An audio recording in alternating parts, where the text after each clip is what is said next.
So valuation of balance sheet அந்த concept புரிஞ்சுதா? எப்படி பண்ணுறோம் அப்படின்றது. First profit as per valuation balance sheet, interim bonus add பண்ணிட்டு வர நெட் ப்ராஃபிட்டை பிரிச்சுருவோம் கண்ணா. சரியா? அதுக்கப்புறம் அதை ரெண்டாக பிரிப்போம். ஒன்று பாலிசி ஹோல்டர்ஸ்க்கு 95% as per the ரூல் போயிடும், ஷேர் ஹோல்டர்ஸ்க்கு 5% ரூல் போயிடும். ஓகேவா? இதுதான் அதோட கான்செப்ட். இல்லஸ்ட்ரேஷன் 30 வந்து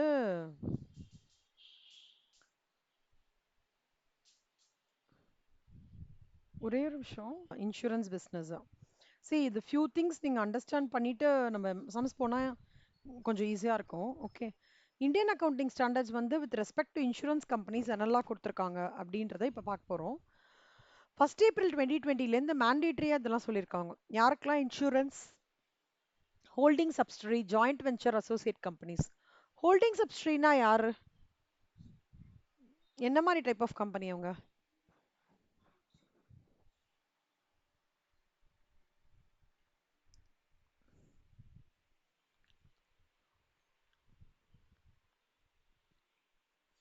ஞாபகம் இருக்கா ஹோல்டிங் சப்சிடரி வேர்டு? லால படிச்சிருப்பீங்க ஸ்டேஜ் 1ல. Joint venture, associate companies.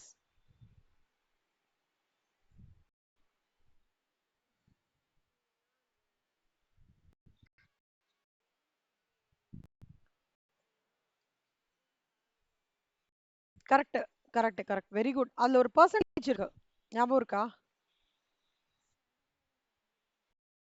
எது 25%?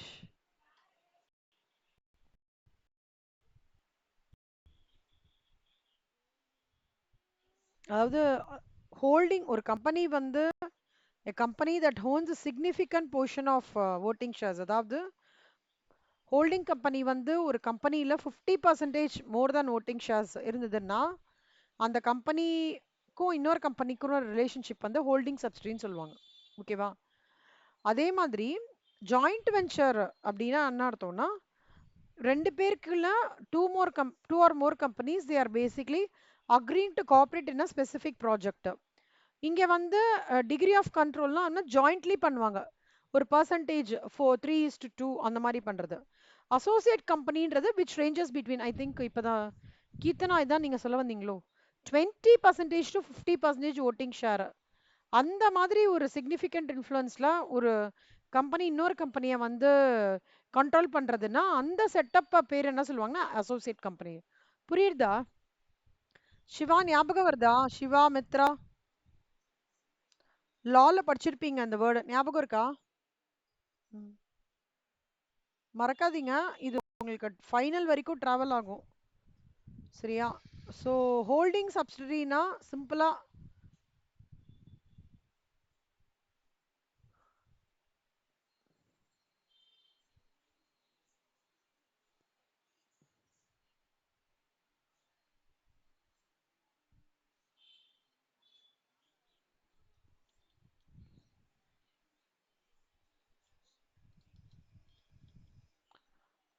ஸோ நல்லா இன் ஷார்ட் நான் சொல்லணும்னா,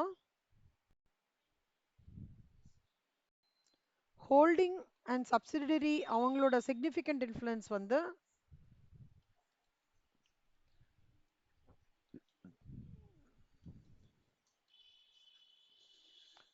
மோர் தேன் 50%. ஞாபகம் வச்சுக்கோங்க. நேத்திக்கு ஒரு விஷயம் நடந்தது தெரியுமா? வோடஃபோன் ரிலேட்டடா ஒரு விஷயம் நடந்தது, என்னன்னு சொல்ல முடியுமா? என்ன நடந்தது? What happened?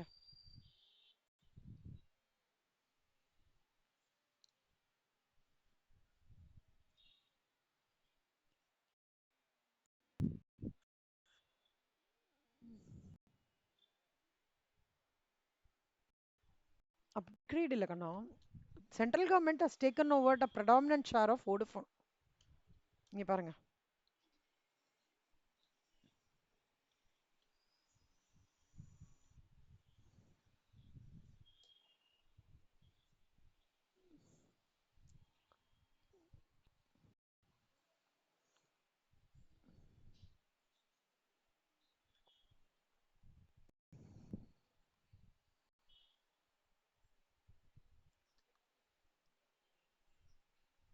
கிட்டத்தட்ட 49% க்ளோஸ் டு 49% இந்தியன் கவர்மெண்ட் வந்து is going to have a significant influence on ஒரே நிமிஷம் சென்ட்ரல் கவர்மெண்ட் புரியுதா it is going to have so almost it's associate type of so 49%ன்றது வந்து அசோசியேட் கம்பெனி அந்த ஸ்டைல் ஆஃப் ஒர்க் வந்து இவங்களோட ரெண்டு பேரோட டைப் வந்து மர்ஜர் வந்து இட் இஸ் கோயிங் டு இப்ப எல்லாத்துக்குமே இதே மாதிரி வருது ஒரே நிமிஷம் கொடுக்கலாம்ல ஓகே ஓகே தேங்க்ஸ் இப்போ என்ன ஆகுறதுன்னா ரொம்ப நாளா பேசிட்டே இருக்காங்க ஆனா இவங்களோட பேசல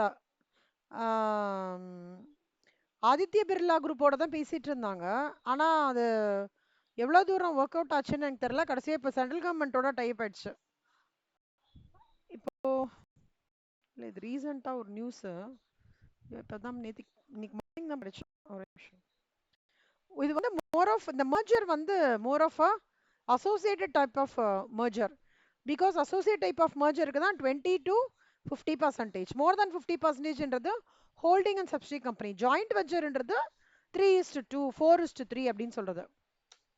அப்புறம் இது படிச்சு பாருங்க அந்த merger. Okay, 49% of telecom Vodafone Idea.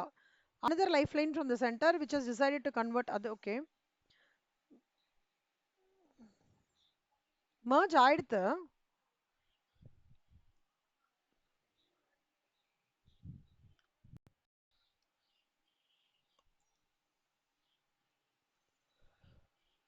இதனால என்ன ஆகும்னு நினைக்கிறீங்க சிவா? இப்ப இந்த மர்ஜர் ஆயிடுத்து என்ன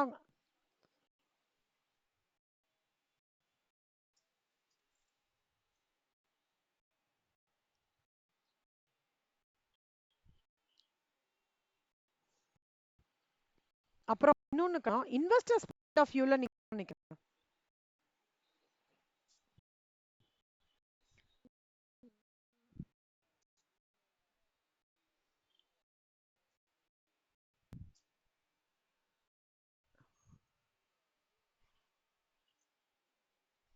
ஜாஸ்தி இருக்கும். ஷேர் பிரைஸ் என்ன ஆகும்னு நினைக்கிறீங்க? ஜாஸ்தியா வாய்ப்பு இருக்கு. கரெக்ட். இப்போ அவன் 6 ரூபாயில டிராவல் பண்றான். 6 ரூபாயில ஆமா 6 ரூபாயா 8 ரூபாயா? ஓகே ஆமா 8 ரூபாயில டிராவல் பண்றான். ஒன்றும் இல்லை அவங்க அந்த இது போகும்போதே என்னாச்சுன்னா நேத்திக்கு வந்த உடனேவே 2 ரூபாய் இன்க்ரீஸ் ஆயிடுது ஆக்சுவலா பிட்வீன் ஃப்ரைடே டு இதுவே 2 ரூபாய் இன்க்ரீஸ் ஆயிடுது ஸோ ஷேர் ப்ரைஸும் இன்க்ரீஸ் ஆகும் இப்போ நீங்கள் இந்த மாதிரி மர்ஜர்லாம் இன்ஃபர்மேஷன் கேட்ட உடனே நீங்கள் அண்டர்ஸ்டாண்ட் பண்ணிக்கிறோம் ஹோல்டிங் சப்ஸ்ட்ரியா இருக்குமோ இல்லை அசோசியேட்டா இருக்குமோ சரி ஓகே இந்த மாதிரி இருந்ததுன்னா சென்ட்ரல் கவர்மெண்ட் ஸ்டேக்குன்னா அதோட ஸ்டோரி லைன் படிக்கணும் ஷேர் ப்ரைஸ் நம்மளுக்கு எப்படி ஆகும் இப்போ இவனோட ஷேர் ப்ரைஸ் இன்க்ரீஸ் ஆச்சுன்னு வச்சுக்கோங்களேன் அப்போ என்ன ஆகும் லைக் நிறைய investors will start investing in this so when Vodafone investors ஜாஸ்தி ஆக என்ன ஆகும் பிராண்ட் குட்வில் ஜாஸ்தி ஆகும் கரெக்டா பீப்புள் ஆஃப் இந்தியாவுக்கு இன்னும் கொஞ்சம் ஹோப் வரும் சரி சென்ட்ரல் கவர்மெண்ட் எடுத்திருக்காங்க அப்போ வந்து நம்ம இந்த இன்வெஸ்ட் பண்ணலாம் அப்படின்னு சொல்லிட்டு அவங்களுக்கு ஒரு ஹோப் கிடைச்சி இப்போ 8 ரூபாய் திடீர்னு 50 ரூபா போச்சுன்னா எப்படி இருக்கும் நீங்க 8 ரூபாயில போடுறீங்க மித்ரா 500 ஷேர் 8 ரூபாயில போடுறீங்கடா 500னா 500 இன்ட்டு 8 40,000 ஒரு சே ஃபார் எக்ஸாம்பிள் 50 ரூபாய்க்கு போடுது எவ்வளவு ப்ராஃபிட் வரும்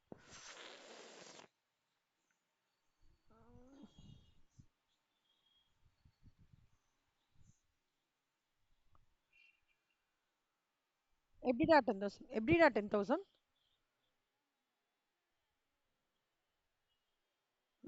ஆமா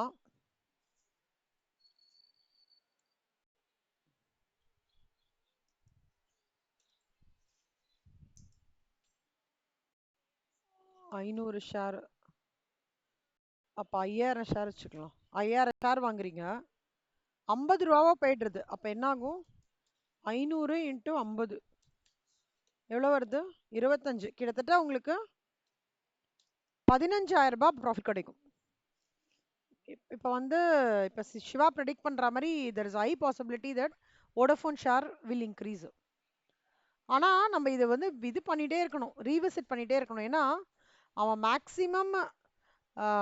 9 மேல பிரேக் ஆனதே இல்ல வோடஃபோன். ஆ, ரூ.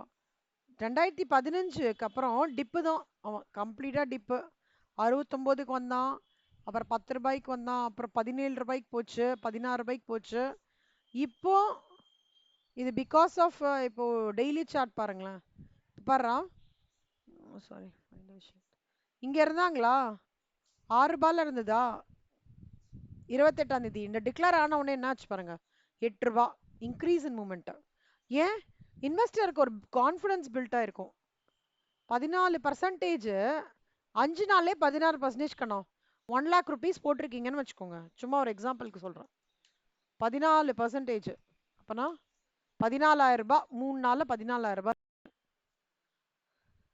சரியா? எந்த மர்ஜர் எந்த இது which is favouring central government அதெல்லாம் வந்து ஒரு ஃபேவரிங் சிச்சுவேஷன் தான். ஆனா மார்க்கெட் இப்ப டல்லா இருக்கு. அதனால பார்த்து நம்ம இன்வெஸ்ட் பண்ணணும். யாரு சென்ட்ரல் கவர்மெண்ட் இப்போ எடுத்திருக்காங்க? இப்ப சென்ட்ரல் கவர்மெண்ட் எந்த பிளான்ல இவங்க எடுத்திருக்காங்க? இப்போ வோடஃபோனோட ரிமைனிங் 51% அவன் தான் வச்சிருக்கான். அவன் தான் மேஜர் கான்ட்ரிபியூட்டரி. கரெக்டா? இதை வந்து நான் வந்து சப்சிடரி ஹோல்டிங் சொல்ல முடியாது. It's a associated type of arrangement. புரியுதா? சிவா, கீர்த்தனா, இந்த மாதிரி you have to start thinking in that perspective. இல்லையா?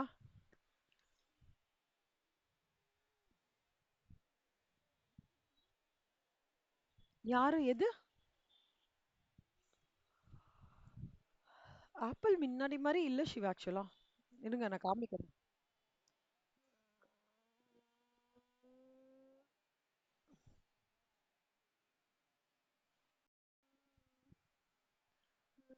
நாஸ்டாக்ல வந்து ஆப்பிள் வந்து கொரோனா போது கொஞ்சம் என்ன சொல்றது, கொஞ்சம் ஹைல இருந்தாங்க.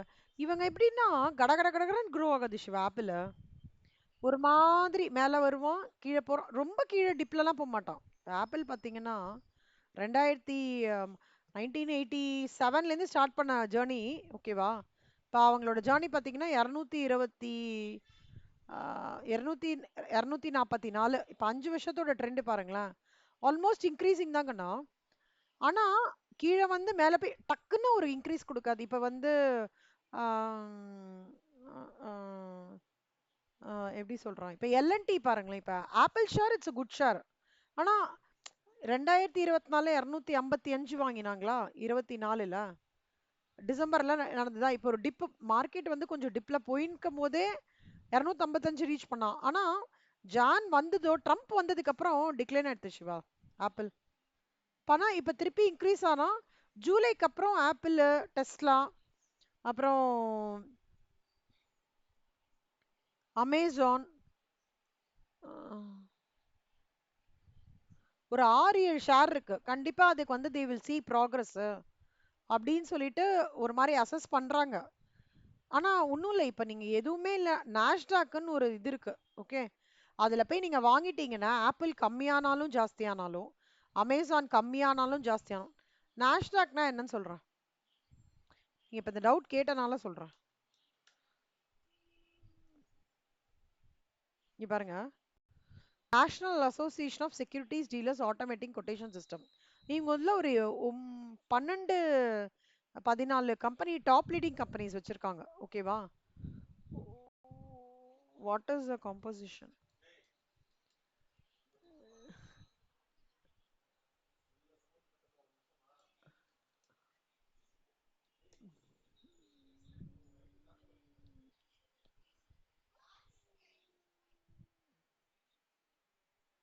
இப்போ இங்க போச்சுல சிவா. ஐயோ சாரி.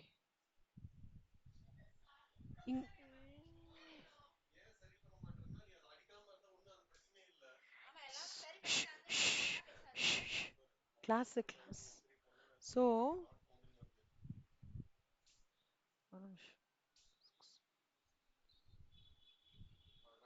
இப்போ இங்க போச்சு இல்ல, ஃபெப் இவரு ட்ரம்ப் பதவி ஏத்தார்ல, அப்போல இருந்து டிப்பு தான். பாத்தீங்களா? ட்ரம்ப் பதவி எப்ப ஏக்குறாருன்னீங்களோ அங்கேருந்தே டிப்பு வர ஆரம்பிச்சிருச்சு. ஸோ ஜூன் ஜூலைக்கு அப்புறம் கொஞ்சம் பெட்டரா இருக்கும். அப்படின்னு சொல்றாங்க. ஆப்பிள்லாம் வாங்கி போடலாம் சிவா. நீங்க ஆப்பிள்லாம் வாங்கி போடுறதுனா போடுங்க, பிரச்சனைலாம் கிடையவே கிடையாது. ஆப்பிள் 500 டச் பண்ணுவாங்க, 500 யூஎஸ்டி சொல்றேன். ஓகேவா? ஆனா என்னன்னா எப்படி இருக்கும்னா மேல போயிட்டே இருப்பான், கொஞ்சம் கீழே வருவான்.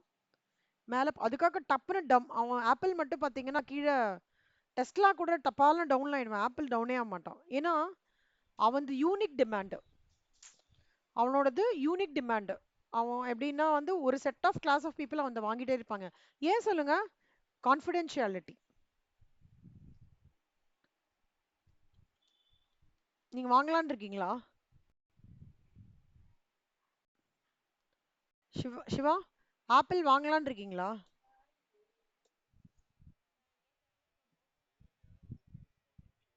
இல்ல சிவா, அது ட்ரம்ப் ட்ரம்ப் வந்ததுக்கு அப்புறம் டவுன் தான் சிவா எல்லாமே. எப்ப ட்ரம்ப் வரப்போறான்னு தெரிஞ்சு ஸ்டாட்டிஸ்டிக்கல் தெரிஞ்சலாம், லேன் டிப்பு தான். இன்னும் 254 ரூபாய் இன்னும் டச் ஆகலையே உங்களுக்கு. ஓகேவா? ஒரு நிமிஷம் கண்ணா, ஒரு ஜஸ்ட் 1 மினிட். ஓகே. ஸோ இதுதான் இதுதான் அந்த this is how you how to look at various things. ஓகேவா?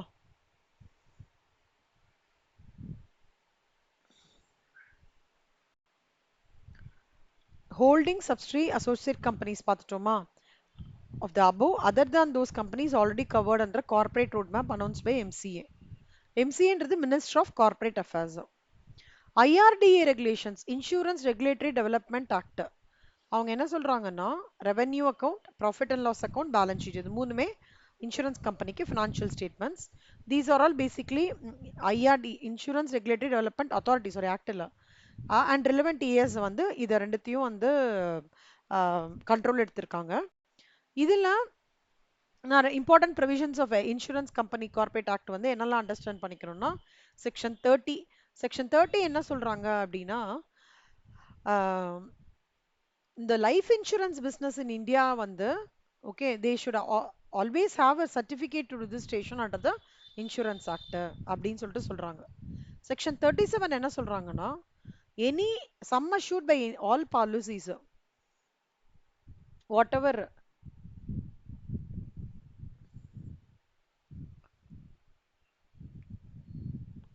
corporation including any bonuses declared in respect and கேக்குறதா எல்லாருக்கும் வாய்ஸ்? கேக்குறதா மித்ரா? ஆ, ஒரு நிமிஷம், எனக்கு தான்.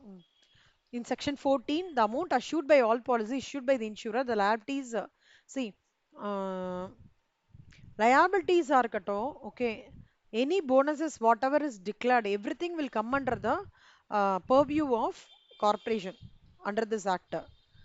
இதுல வந்து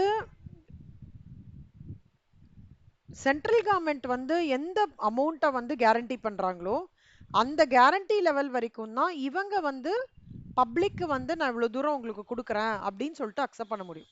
நல்லா ஞாபகம் வச்சுக்கோங்க. Sum assured by all the policies issued by the corporation including any bonuses declared in respect subject to the provisions contained in section 14, the amount assured by all policies insured திருப்பி திருப்பி அதே இது ரிப்பீட் ஆகும், which are vested in the corporation under this act and all bonuses, எல்லா bonuses declare பண்ணதாலும் சரி, என்ன amount assured அவங்க ஒரு பெஞ்ச்மார்க் எடுத்துக்கிறாலும் சரி, கார்ப்பரேஷன் அண்ட் சென்ட்ரல் கவர்மெண்ட் என்ன கேரண்டி பண்ணியிருக்காங்களோ அதை தான் வந்து இவங்க அக்செப்ட் பண்ணிக்கணும். இன்சூரன்ஸ் பாலிசி அந்த இது வரைக்கும் தான் பப்ளிக் வந்து நான் பாலிசி கொடுக்குறேன்னு சொல்லணும், அதுக்கு மேல கொடுக்க கூடாதுன்னு சொல்லணும். செக்ஷன் 6 என்ன சொல்றதுன்னா, ஜெனரல் டியூட்டி ஆஃப் கார்ப்பரேஷன் என்ன, லைஃப் இன்சூரன்ஸ் பிசினஸ் இந்தியாவில் இல்லை அவுட் சைட்ல இந்தியாவில் இருக்கிறதோ and any life insurance business வந்து should cater to the best advantage of the community. Insurance கார்ப்பரேஷனுக்கு என்னெல்லாம் பவர் இருக்கு? கேபிட்டல் redemption பிசினஸ் இருக்கு, annuity இருக்கு, ரீஇன்சூரன்ஸ் பிசினஸ் இருக்கு, invest the funds of the corporation, அப்புறம் அவங்களோட ப்ராப்பர்ட்டியை ஹோல்ட் பண்ணிக்கிறது, டிஸ்க்ளோஸ் பண்ணிக்கிறது, அட்வான்ஸ் பண்றது, லென் மணி பண்றது, எல்லாமே ஃபங்க்ஷன்ஸ் ஆஃப் கார்ப்பரேஷன். இதோட சென்ட்ரல் ஆஃபீஸ் வந்து நார்மலா வந்து மும்பை, ஜோனல் ஆஃபீஸும் Mumbai, Kolkata, Delhi, Kanpur and Chennai. Divisional offices வந்து நிறைய இடத்துக்கு ஒவ்வொரு இடத்துலையும் பிரான்ச்சஸ் இருக்கு. ஆக மொத்தம் எனி இன்சூரன்ஸ் எந்த ஆக்ட் ரெகுலேட் பண்றது? IRDA, insurance regulatory and development authority act. இங்க வந்து like executive committee consisting of not more than 5 members. கமிட்டியில வந்து maximum 8 members of which 4 must be members of the corporation. Section 20லாம் நீங்க just அப்படியே பண்ணிக்கோங்க. முக்கியமானது என்னன்னா செக்ஷன் 30, செக்ஷன் 37 அண்ட் செக்ஷன் 6 அது மட்டும் பார்த்துக்கோங்க. என்னெல்லாம் terminologies you should understand. Premium Keerthana இது படிங்களேன் கண்ணா. ப்ரீமியம் டெர்மினாலஜிஸ் கொஞ்சம் அண்டர்ஸ்டாண்ட் பண்ணிக்கிறோம் நீங்க இன்சூரன்ஸ் பிசினஸ்ல. ஓகேவா? லைக் பேங்கிங் பிசினஸ்லாம் நம்ம ஆல்ரெடி டிராவல் பண்ணதா இருக்கும். இது கொஞ்சம் டிஃப்ரெண்ட், அதனால you should understand the terminology. Premium படிங்க கண்ணா.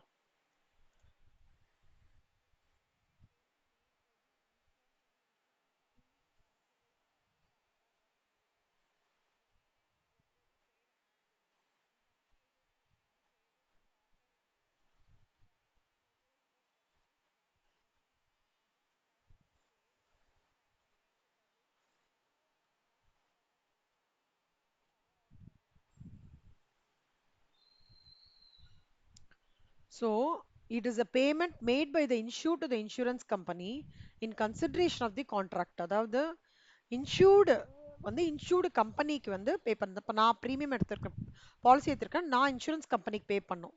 எதுக்கு? அவங்க இன்சூரன்ஸ் கான்ட்ராக்ட் நம்மள கொடுக்கறதுக்காக. The premium is generally paid annually. Okay. In some cases, it may be paid at shorter intervals. A point to be noted is that premium amount has to be paid front end. First day pay பண்ணினோம் before the commencement of the insurance cover policy. இது புரிஞ்சுதா? Okay. Claims Siva இது படிங்க கண்ணா.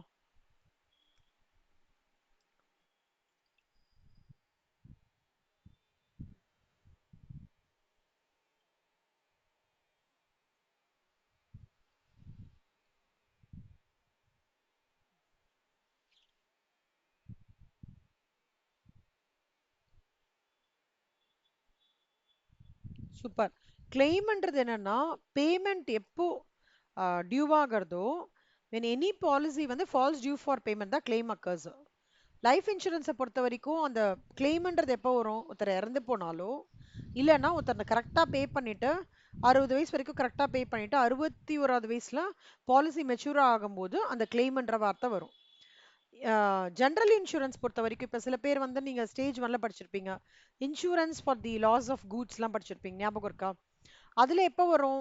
Fire ஆக்சிடென்ட்டோ இல்லை ஒரு loss வரும்போது general insurance வரும். அப்போ கிளைம் அவுட்ஸ்டாண்டிங் இல்ல, claim intimated as well as the claim intimated and accepted ரெண்டுமே கன்சிடர் பண்ணிக்கணும் for the claim outstanding at the end. ஓகேவா? கமிஷன் மித்ரா படிங்க Mitra.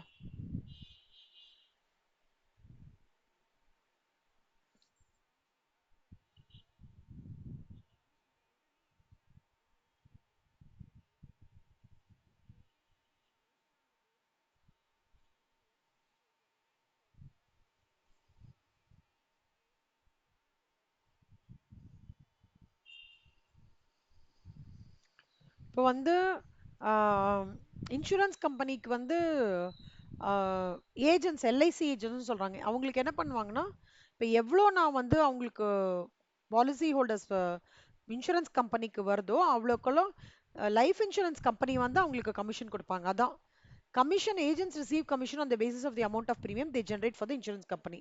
Commission paid to the agents is shown as a debit expense in the revenue. See, premiumன்றது insurance கம்பெனிக்கு income, கமிஷன்ன்றது ஏஜென்ட்ஸ்க்கு pay பண்றது வந்து ஒரு எக்ஸ்பென்ஸ். ஓகேவா? Surrender value Keerthana, surrender value படிங்களா?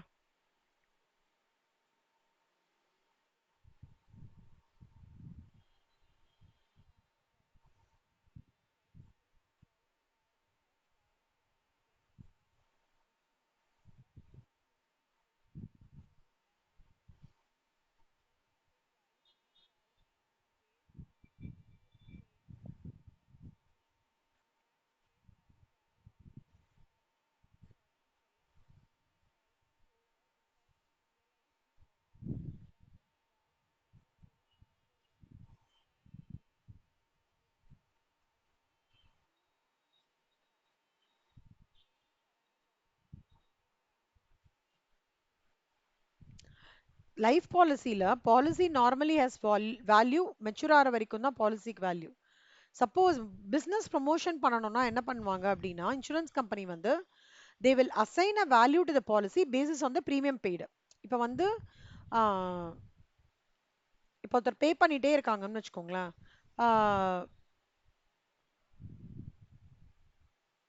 திடீர்னு வந்து அவங்களால பே பண்ண முடியல. ஓகே. அப்போ வந்து என்ன பண்ணுவாங்கன்னா, ஒரு 20, 25 இன்ஸ்டால்மெண்ட்ஸ் பே பண்ணதுக்கப்புறம் பண்ணலன்னா, அப்பவும் வந்து இவங்களுக்கு வந்து மெச்சூரிட்டி அமௌண்ட் குடுப்பாங்க. எப்படின்னா, அந்த 20 இன்ஸ்டால்மெண்ட்ஸ் பே பண்ணியிருக்காங்களா, அதுக்கு தகுந்த மாரி ப்ரொபோர்ஷனேட்டா கால்குலேட் பண்ணி குடுப்பாங்க. அதான். இன்சூரன்ஸ் கம்பெனிஸ் வந்து will be prepared to pay such value on the surrender of the policy by a needy policy holder desiring to realize the policy. Therefore, the value வந்து is referred to as surrender value. Surrender valueன்றது is normally nil. It's completely nil until at least 2 annual premiums are paid. அதாவது 2 annual premium ஆவது மினிமமா பே பண்ணியிருக்கணும். அப்பதான் வந்து proportionate surrender value கிடைக்கும். இல்லனா surrender வேல்யூவே கிடையாது. It is zero. Amount paid as surrender வேல்யூன்றது வந்து is expenditure and similar to the claims paid. So நல்லா ஞாபகம் வச்சுக்கோங்க. சரண்டர் வேல்யூ பே பண்றது அப்படின்றது வந்து ஒரு எக்ஸ்பெண்டிச்சர். ஏன்னா அது வந்து லைஃப் இன்சூரன்ஸ் பாலிசி அவங்க எண்ட்லேருந்து பப்ளிக்கு பே பண்றது தான் சரண்டர் வேல்யூ. அதே மாதிரி ப்ரீமியம்ன்றது பப்ளிக்லேருந்து லைஃப் இன்சூரன்ஸ் போடனால அது இன்கம். அதே மாதிரி லைஃப் இன்சூரன்ஸ் கம்பெனிலேருந்து பப்ளிக்லேருந்து லைஃப் இன்சூரன்ஸ் கம்பெனிலேருந்து ஏஜென்ட்டுக்கு பைசா போடுறதுனால கமிஷன் இஸ் அன் எக்ஸ்பென்ஸ். புரியுது அது வரைக்கும்? ஏதாவது டவுட் இருக்கா? கீர்த்தனா, நந்தனா, சிவா, இது கீர்த்தனா, மித்ரா, சிவா, ஏதாவது டவுட் இருக்கா? இந்த டெர்மினாலஜிஸ்லாம் அண்டர்ஸ்டாண்ட் பண்ணிக்கோங்க. எம்சிக்யூல கேட்பாங்க, ரொம்ப இம்பார்ட்டன்ட். சிவா, பெய்டு பாலிசி படிங்க Siva.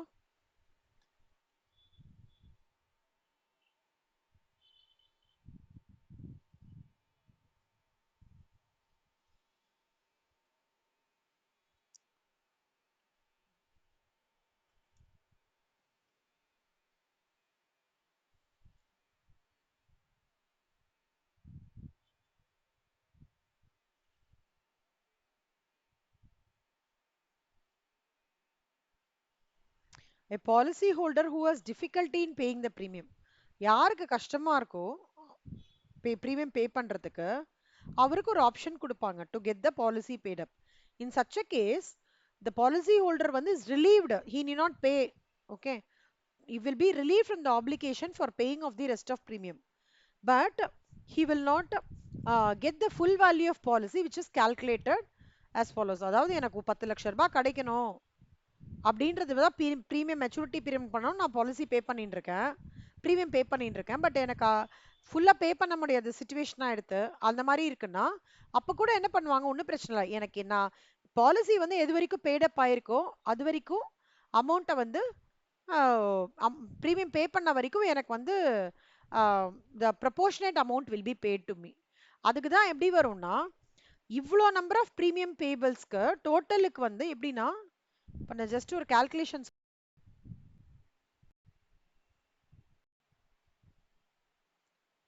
Total number of premiums sum assured. இப்போ வந்து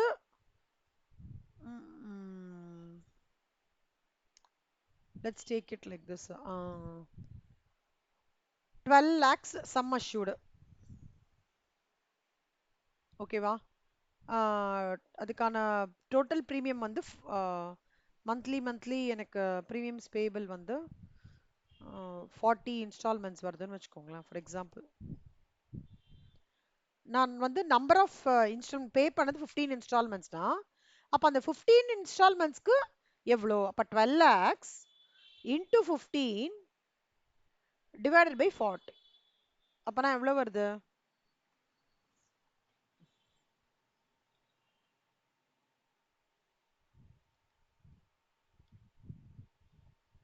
4,50,000.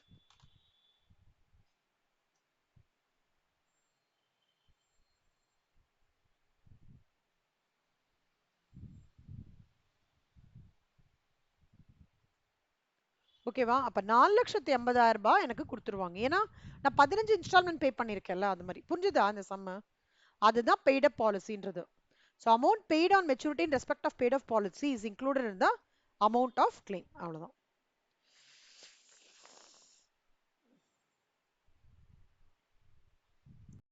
Next bonus. போனஸ்ன்றது டைப்ஸ் ஆஃப் போனஸஸ் இருக்கு. Simple, compound, interim, just go through பண்ணிக்கோங்க. ரீஇன்சூரன்ஸ்ன்றது transfer of part of risk by the insurer. When the amount of insurance ரொம்ப ஹையா இருக்குன்னா, when it is difficult to bear the entire risk single, a part of the risk to be shared with some other insurance company. So ICICI, பாருங்க, Ergo health, new India assurance, HDFC இன்சூரன்ஸ்லாம் இருக்குன்னா, இந்த இன்சூரரால ஃபுல்லா அந்த insurance பேர் பண்ண முடியலன்னா, பா நான் எனக்கு இந்த மாதிரி பாலிசி வந்திருக்கு, நீங்க இதோட கொஞ்சம் ரிஸ்க்கை நீங்க பேர் பண்ணிக்கோங்க, இன்னொரு கம்பெனி கிட்ட சொல்றது தான் ரீஇன்சூரன்ஸ். ரீஇன்சூரன்ஸ்னா என்ன? Transferring the part of risk by the insurer with some other insurance company. புரியுதா? டபுள் இன்சூரன்ஸ்னா என்ன அர்த்தம்னா, same risk subject matter is insured with more than one insurer, more than one insurance company. Seeding company na என்னன்னா, it's an insurance company that shifts the all of the risk or part of it to another insurance company. The seeding company shares the premium amount it has received to cover the risk with the second insurance called the reinsurer. இப்போ seeding கம்பெனியும் ரீஇன்சூரும் கிட்டத்தட்ட ஒரே மாதிரி travel ஆகும். அப்போ ரீஇன்சூரர் என்ன பண்ணுவான், அவன் வந்து சீடிங் கம்பெனிக்கு கமிஷன் பே பண்ணுவான் ஃபார் கெட்டிங் த பிஸ்னஸ். புரியுதா? சீடிங் கம்பெனினா என்னன்ட்டு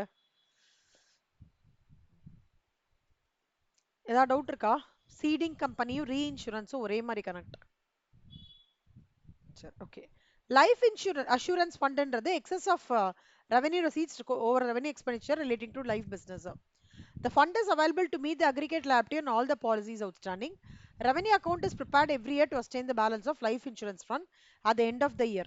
So in the preparation of revenue account, opening balance of life insurance fund is a starting point.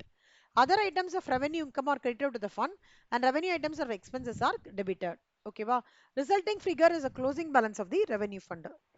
So இந்த சம் பார்த்துட்டோம். வேல்யூவேஷன் இதெல்லாம் ஹோம்ஒர்க்கா முடிச்சிட்டீங்களா? மித்ரா, சிவா, கீர்த்தனா போட்ட வரைக்கும் ஃப்ரைடே ஒன்றுது. எனக்கு இந்த வாரத்துக்குள்ள முடிஞ்சிருமா மித்ரா? கொஞ்சம் இந்த வாரத்துக்குள்ள எல்லாம் ஆன்லைன் பண்ண ட்ரை பண்ணுங்க எல்லாருமே.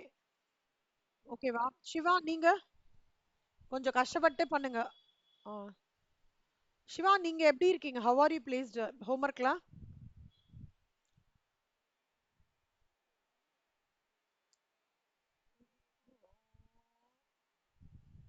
ஓ அப்படியா? சரி பாருங்க, எவ்வளோ இதுவா பண்ண முடியுமோ பாருங்க, ட்ரை பண்ணி பாருங்க. ஓகே கீர்த்தனா நீங்க எப்படி கண்ணா முடிச்சிட்டீங்களா?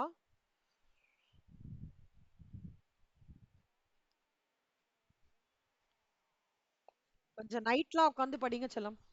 என்ன சிவா நீங்க வைவா பார்த்து பேலன்ஸ் பண்ணுங்க. ஓகேவா? கீர்த்தனா கொஞ்சம் நைட்லாம் உட்காந்துட்டு கொஞ்சம் கொஞ்சம் இது பண்ணி எடுத்துட்டு வாங்க. ம், சரி ஓகே. இப்போ நான் வந்து நாளை கிளாஸுக்குள்ள உங்களுக்கு என்ன பண்றேன், பேங்கிங், இன்சூரன்ஸ், எலக்ட்ரிசிட்டி மூணுத்தையும் ஒரு எக்ஸல்ல போட்டுட்டு, ஓகே, என்னெல்லாம் சேஞ்ச் ஓவர் ஆகுறதோ அதெல்லாம் ப்ரெடாமினண்டா பார்த்து ஹைலைட் பண்ணி நாளைக்கு உங்களுக்கு அதை எக்ஸ்பிளைன் பண்றேன். சரியா? ஸோ முடிச்சிட்டோம்னா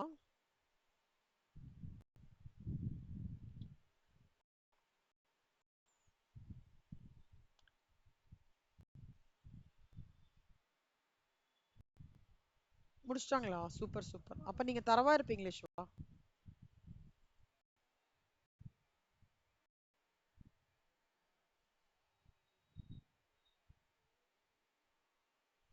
ஓ அப்படியா? Okay okay. இப்போ நான் இந்த சம்லாம் போடுறேன்னா இல்லஸ்ட்ரேஷன் 31லாம் போடுறேன். இன்சூரன்ஸ் கொஞ்சம் பேங்கிங் வந்து நான் லைட் டச் பண்ண ரீசன் என்னன்னா, பேங்கிங் வந்து நிறைய டிராவல் பண்ணிட்டு இருக்கோம். இன்னொன்று வந்து பேங்கிங் டெர்மினாலஜிஸ்லாம் உங்களுக்கு ஈஸியாக புரிஞ்சிடும். ஃபார்மேட் படி மெஜாரிட்டி போனால் போதும். ஆக்சுவலாக இன்சூரன்ஸ்க்கு ஃபார்மேட் படி போனால் போதும். ஆனால் கொஞ்சம் நியூ நியூ டெர்மினாலஜிஸ் இருக்கு, அதனால எக்ஸ்பிளைன் பண்ணோம். ஓகேவா? ஸோ அதனால நான் 31 32 பை எனி சான்ஸ் ட்ரை பண்ணி பார்க்குறீங்களா? ட்ரை தான் பார்க்க சொல்கிறோம். இஃப் சிவா உங்களுக்கு முடியலன்னா ஒரு மாதிரி மேலோட்டமா பாருங்க. மித்ரா அண்ட் கீர்த்தனா ட்ரை பண்ணி பாருங்க என்ன சொல்றாங்க அப்படின்னு சொல்லிட்டு. ஓகேவா? நான் சம் போட தான் போறேன் கிளாஸ்ல. சரியா?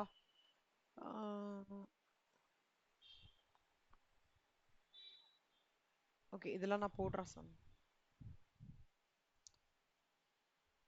இந்த 2 சம் போட்டானா இல்லஸ்ட்ரேஷன் 35 36 போட்டுருவீங்க நீங்க. 37 ஒரே மாதிரி மாடல், 38 ஒரே மாடல் தான். 38 ட்ரை பண்றீங்களா ஹோம்ஒர்க்கு? ஃபர்ஸ்ட் நான் சொல்லி கொடுத்தேனே அந்த sum model. illustration if I am right. First sum ஒன்று வந்தது illustration, அது என்னது? தோ இந்த மாதிரி தான் லைஃப் இன்சூரன்ஸ் illustration 28 மாதிரி. இது அப்படியே illustration 28 similar to illustration 28. ஓகேவா? இது நீங்க போட்டுடலாம் கண்ணா. இதுவும் நீங்க போட்டுடலாம். 37 போட்டுடலாம், ஒரே மாடலு. 36 போட்டுடலாம், ஒரே மாடல்.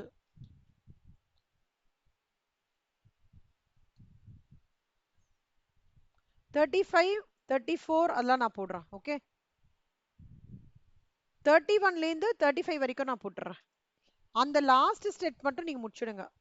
36 37 38.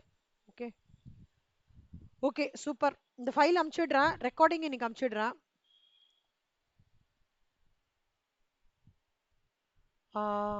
சிவா நாளைக்கு காலேஜ் இருக்கா சிவா? காலேஜ் இருக்கு, சரி சரி சரி. ஓகே சரி Siva. Okay thank. Okay okay okay. புரியுது புரியுது. எனக்கு உண்மை நேத்திக்கு ஒண்ணுமே பண்ண முடியல, நல்லா சுத்தமா ஒர்க் அவுட் ஆகல. சரி பார்க்கலாம். ஸோ இது மட்டும்தான். Management accounting marginal costing. நீங்க எப்படி சிவா, கான்ஃபிடென்ட்டா சிவா? டவுட்ஸ்லாம் இருக்கிறதுலாம் உங்களுக்கு 1 to 1 உட்காந்து முடிச்சிடுறேன்.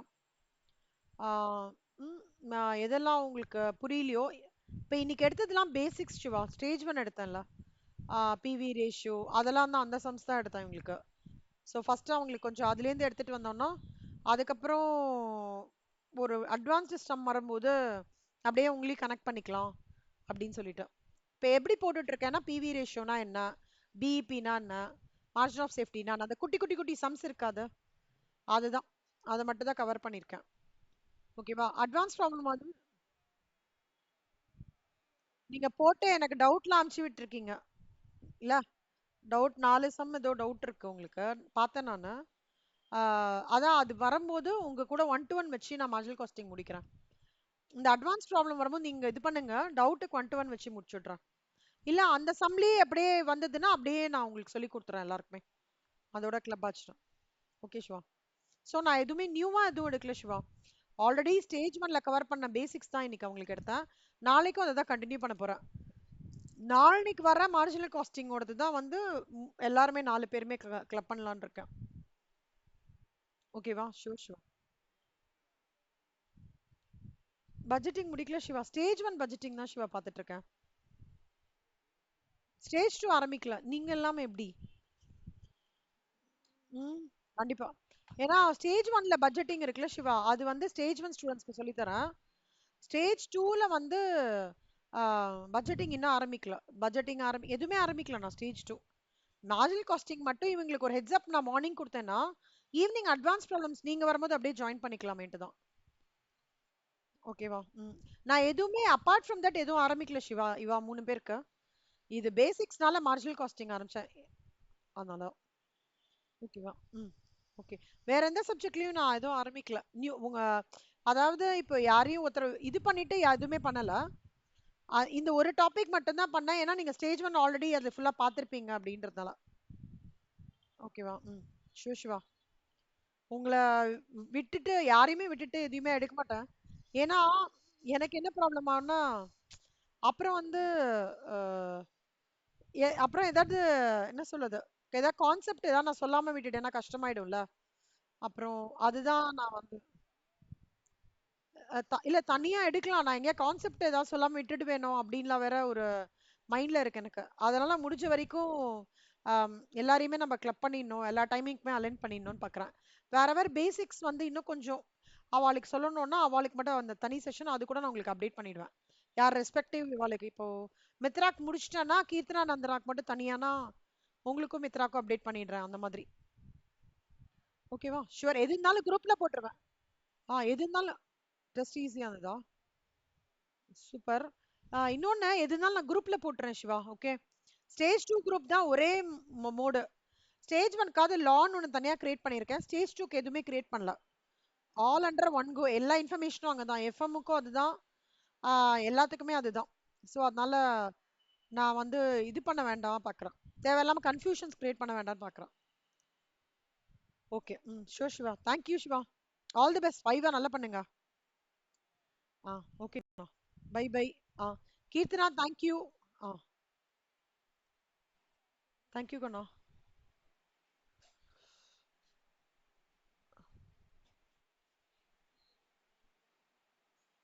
Akshaya good evening. Akshaya. Ashwini good evening. Ayesha good evening. Selva good evening. Selva health எப்படி இருக்கா? Good good very good Selva. Vijayalakshmi good evening. Vijayalakshmi எப்படி ஸ்ரேயா ஜாயின் பண்றாங்களா? 100 இயர்ஸ். ஸ்ரேயா ஹெல்த் எப்படி இருக்கு? பரவாயில்லையா? Good good.